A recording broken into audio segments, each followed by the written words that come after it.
Good afternoon, and thank you for joining us for our program on Developing a Healthy Habit Label Reading by Abby Buboltz, one of our registered dietitians here at Holy Family. Thanks for being with us, Abby. We can't wait to hear how you're going to help us be smarter shoppers.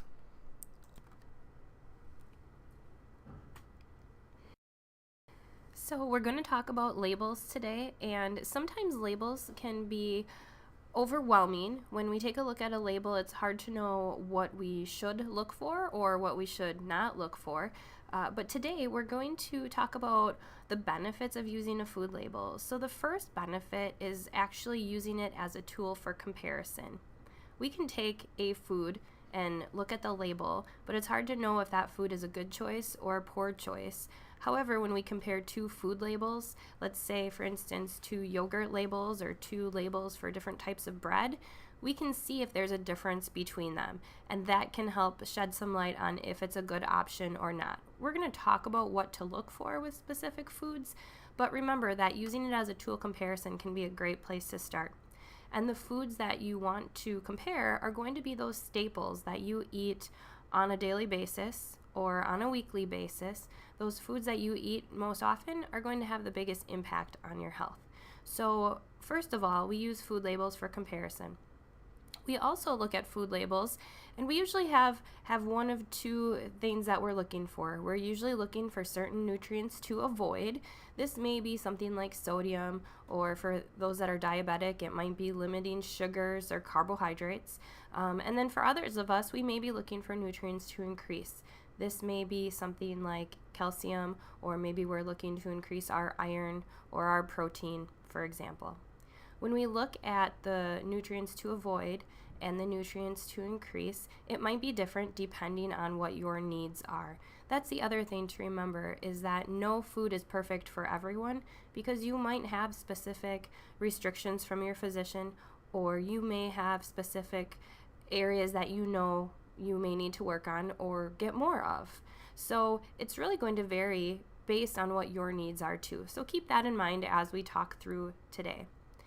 And then the other way that food labels are beneficial to us is that they provide an awareness for us. We're able to see what we're putting in our body. And that really becomes important to taking control of our health and self-managing possibly the conditions we have, or avoiding future things like diabetes, heart disease, and as far as weight management goes. It's important to know what we're putting in our body. So reading the labels allows you to really take control over what am I eating, what's in this food, and could I make a different choice or alter the amount potentially.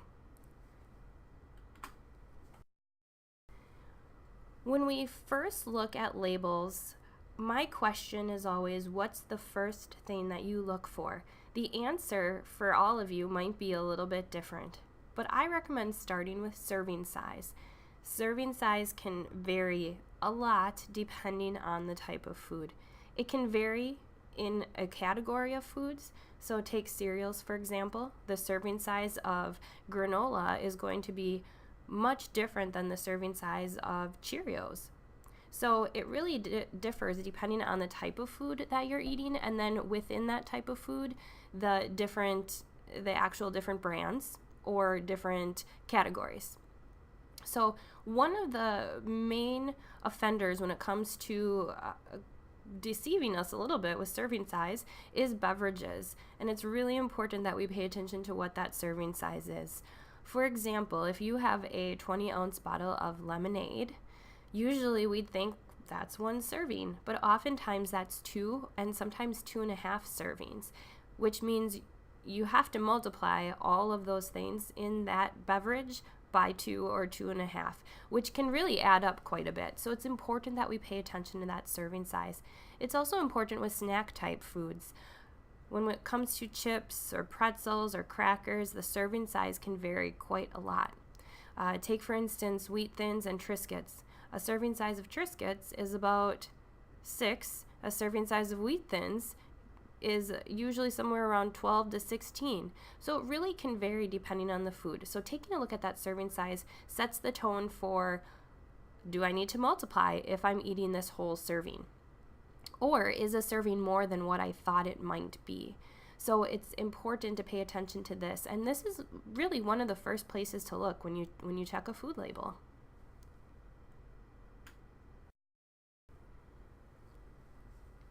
Usually when I ask the question about what do we look for first, the first answer that I get is calories.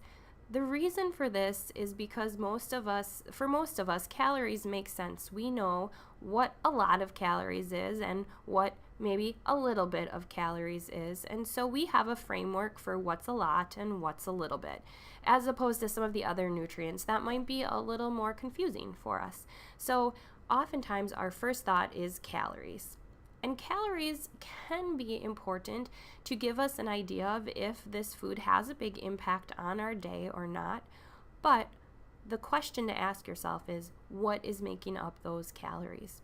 There are some foods like nuts or avocados that when we look at the serving size and we look at the calories, it seems like a lot. However, we know that those foods have benefits to them. Take, for instance, an apple and a cookie. We might get about the same amount of calories from those two foods. However, we know we get a lot more of a benefit from an apple as opposed to the cookie, where we don't get much benefit and we also get extra things that we may not need, such as sugar, fat, and just extra calories in general. When we look at that apple, in those calories is fiber and different vitamins and minerals as well. So paying attention to what makes up the calories is really important, regardless of if we're trying to lose weight or not. It's just important to know, are these calories beneficial to me, or could I be making a different choice?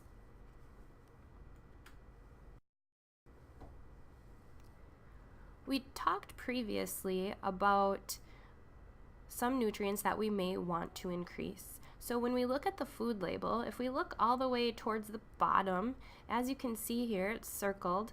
Those are the nutrients that are listed on a food label. Typically, these nutrients are going to be listed: vitamin A, vitamin C, calcium, and iron. Sometimes there may be an additional nutrient listed down there, but these are the common ones that you're going to find on most labels. Now, for some of us, this may vary what we're looking for or what we're trying to increase. Maybe we know we need to increase our iron, and so we're going to be taking a look at that iron content. For some of us, we might want to pay attention to how much calcium is in the food we're eating. Now, grams or milligrams aren't listed in this portion. All we have on the right-hand side are the percentages. Now, those percentages are based on a 2,000 calorie diet.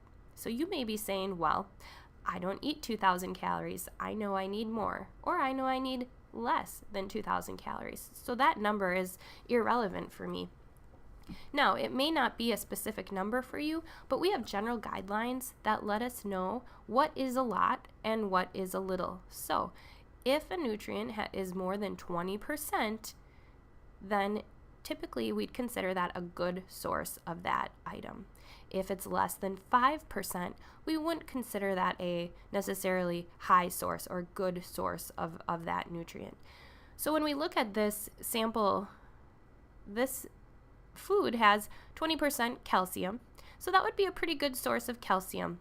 If you take a look at milk, usually one serving is going to be about 25% calcium, so we know that that's a good source.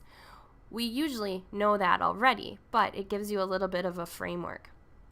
When we look at the vitamin C content in this food, that's a pretty low amount of vitamin C, as it's only 2% of a 2,000 calorie diet. So that's one way to use those percentages on the side.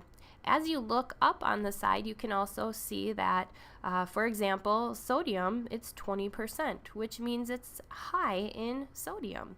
So that's one way to use those percentages, even whether you're eating 2,000 calories or not.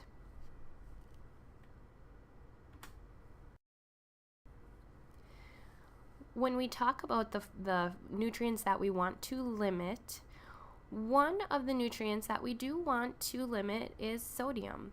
We had a whole previous presentation on sodium, so we're not going to talk too much about it today, but I do want you to pay attention to sodium as one of those nutrients we want to avoid.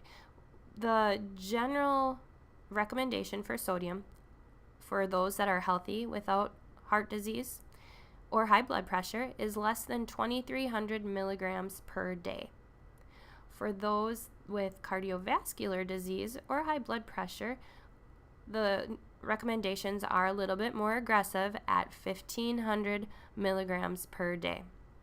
Now, 2,300 milligrams per day sounds like a lot. Most of us get well over 3,000 milligrams of sodium in our day. When you start to look at food labels, it's easy to see how those numbers add up very quickly. When we talk about sodium levels, most of our sodium, about 75% of it, comes from packaged and processed foods that we eat that already have sodium in them, not from salting our food. So it's important that we're paying attention to those labels and looking where the sodium content may or may not be high. One thing to consider when you're looking at the sodium labels is that if it says reduced sodium, that means it's 25% less than the regular version. So if you have a high sodium food and it's a reduced version of that food, it still may be high in sodium. For example, if we have a cup of soup that's 800 milligrams, the reduced version may still have 600 milligrams or 500 milligrams, which is still pretty significant when we look at our total for the day. The word that you want to look for is low sodium. If a food says low sodium on the label, that means it has less than 150 milligrams per serving. As you can see, that's pretty low if our recommendation is 2,300 milligrams per day. To give you a little bit of a frame of reference, 1 teaspoon of sodium has about 2,400 milligrams per day.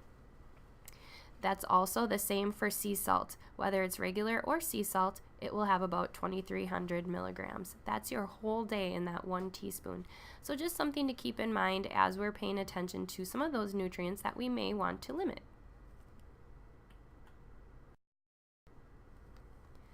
The next area that we may want to limit, or at least pay attention to how much we're having, is the fats. And we hear a lot about fats as far as when it comes to weight loss.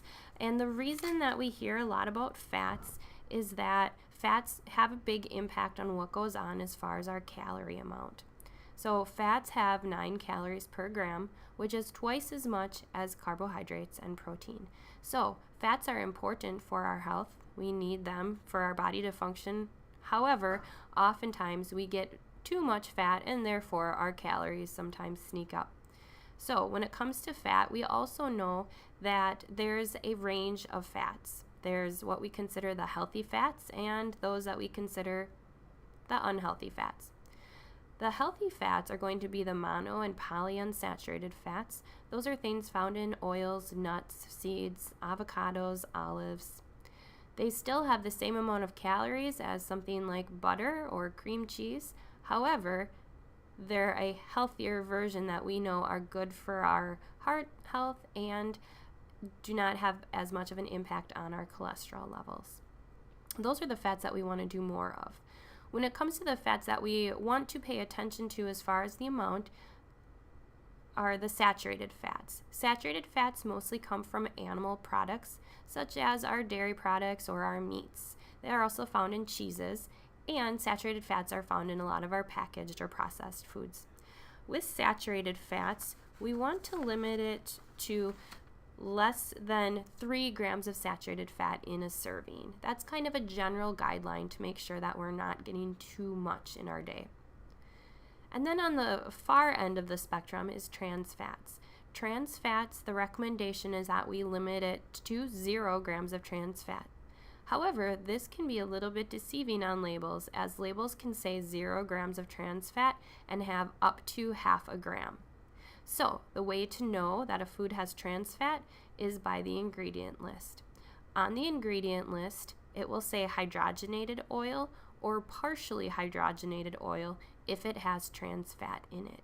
So you really want to take a look at the ingredient list and look for those keywords to know if a food has trans fat. Trans fat sneaks into a lot of our packaged and processed foods. It's also in our fried foods, and a lot of times we'll see it if we go out to eat. So it's important to just look for those keywords.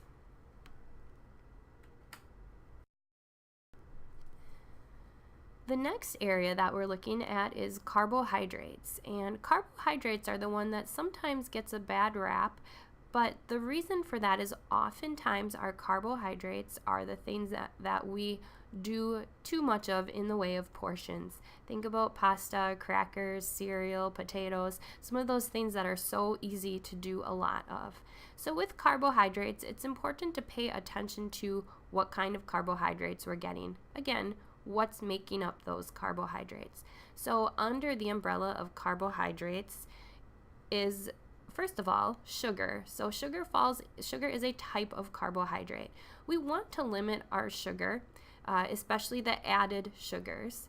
Now there are natural occurring sugars in things like fruit, but then we have added sugars in a lot of our foods to give it flavor, but therefore we end up with extra calories that maybe aren't as beneficial to us.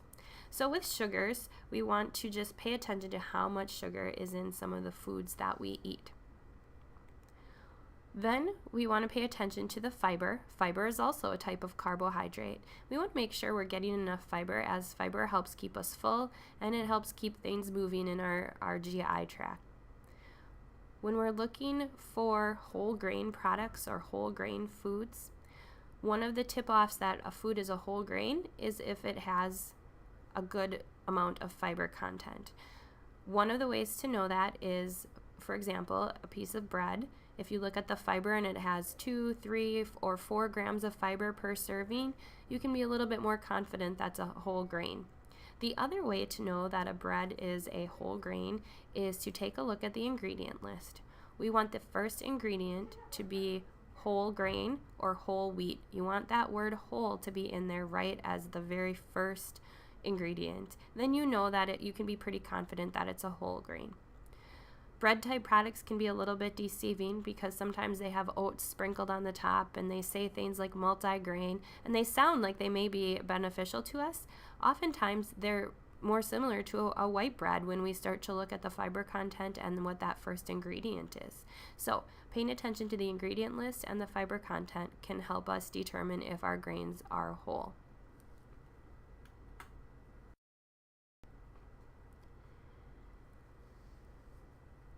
If you have more questions or you want to dive into label reading further, you can go to the www.fda.gov. It has an example of the label and it also breaks it down in a similar fashion to what we talked about today. Also on that site you can see what the new food labels are going to look like. They will be coming out with new food labels sometime in the near future, and those labels, interestingly, are going to have calories listed in a bigger font. So that part, again, remember, even though those calories are listed, it will be listed in a bigger manner. Make sure that you're paying attention to what is making up those calories. Again, when it comes to labels, start with those foods that you eat most often. What are the foods that frequently sit in your pantry or your refrigerator?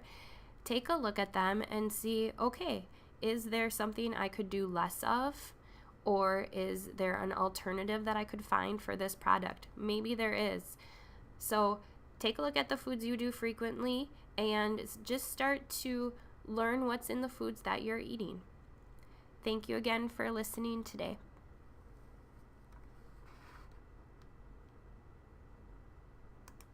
Oh.